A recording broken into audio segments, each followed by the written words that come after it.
শ্রীরাম, জয় বজরঙ্গী বলি। সকলকে আমার প্রণাম জানাই। আশা করি সকলে ভালো আছেন, সুস্থ আছেন। আজকে আমি আপনাদেরকে জানাবো সিংহ রাশি জাতক জাতিকাদের ক্যারেক্টারটা ঠিক কেমন। আপনারা যারা জানতে চাইছেন সিংহ রাশির ক্যারেক্টার, তারা অবশ্যই আমার এই ভিডিওটা দেখে নিন।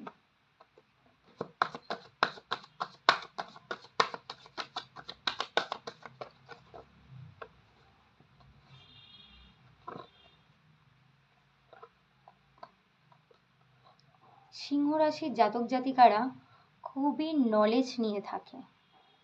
তাদের মধ্যে রাগ থাকে, জেদ থাকে, কিছু করবার জেদ থাকে তাদের মধ্যে। তারা প্রকৃতির সাথে মিলে থাকতে বেশি পছন্দ করেন এবং তাদের সাথে যারা মিলেমিশে থাকে তাদের সাথে তারাও মিলেমিশে যায়।